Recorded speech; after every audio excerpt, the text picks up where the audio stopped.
कुछ लोग जिंदगी को इस तरह जीते हैं जैसे वे कांच के बने हों, हर झटके से डरते हुए, हर असफलता से बचते हुए। और कुछ लोग ऐसे होते हैं जो गिरते हैं, चोट खाते हैं, आलोचना सहते हैं और हर बार पहले से अधिक स्पष्ट, अधिक सक्षम और अधिक कठोर होकर उठते हैं। यही अंतर है नाजुक और एंटी फ्रैजाइल के बीच। नासीम निकोलस टैलिब ने अपनी पुस्तक एंटी फ्रैजाइल में यही मूल विचार रखा कि कुछ व्यवस्थाएं झटकों से टूटती हैं, कुछ केवल सहती हैं, लेकिन कुछ झटकों से लाभ कमाती हैं। एंटी फ्रैजाइल होने का अर्थ है अव्यवस्था, तनाव और अनिश्चितता को अपने विकास के ईंधन में बदल देना। ये मानसिकता का परिवर्तन है। अधिकांश लोग स्थिरता चाहते हैं, निश्चित आय, तयशुदा दिनचर्या, अनुमानित परिणाम। लेकिन अत्यधिक स्थिरता व्यक्ति को अंदर से कमजोर कर देती है। जब जीवन में कोई अप्रत्याशित घटना आती है, नौकरी का नुकसान, संबंध का टूटना, सार्वजनिक असफलता, तो पूरी पहचान हिल जाती है। इसका कारण है संरचनात्मक निर्भरता।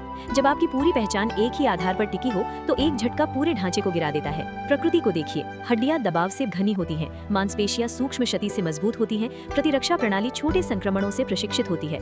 इसे हॉर्मेसिस कहा जाता है, अर्थात सीमित मात्रा में तनाव विकासकारी होता है। लेकिन आधुनिक जीवन हमें हर असुविधा से बचाता है। हम आराम के इतने अभ्यस्त हो चुके हैं कि हल्की आलोचना भी हमें अस्थिर कर देती है।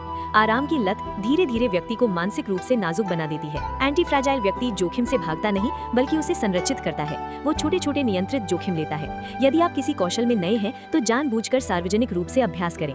यदि आलोचना से डर लगता है तो प्रतिक्रिया मांगे। यदि असफलता से भय है तो छोटे प्रयोग करें।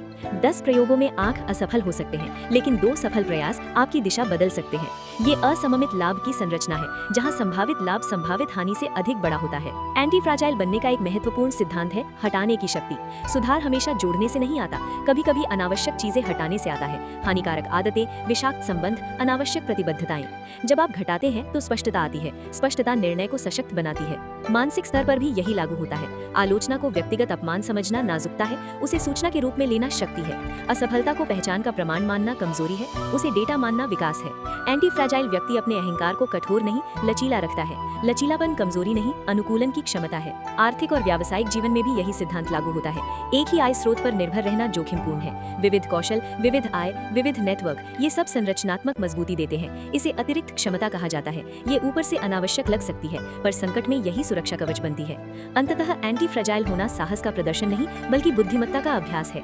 आप जीवन से झटके हटाने की कोशिश नहीं करते, आप स्वयं को ऐसा बनाते हैं कि झटके आपको प्रशिक्षित करें। ये दृष्टिकोण कहता है अनिश्चितता को समाप्त मत करो, उसे उपयोग करना सीखो। अब प्रश्न सरल है पर गहरा। क्या आप अपने जीवन को इस प्रकार संरचित कर रहे हैं कि एक झटका आपको तोड़ दे, या इस प्रकार कि वही झटका आपको अगले स्तर तक पहुंचा दे? एंटी फ्रैजाइल होना विकल्प नहीं, दीर्घकालिक अस्तित्व की रणनीति है।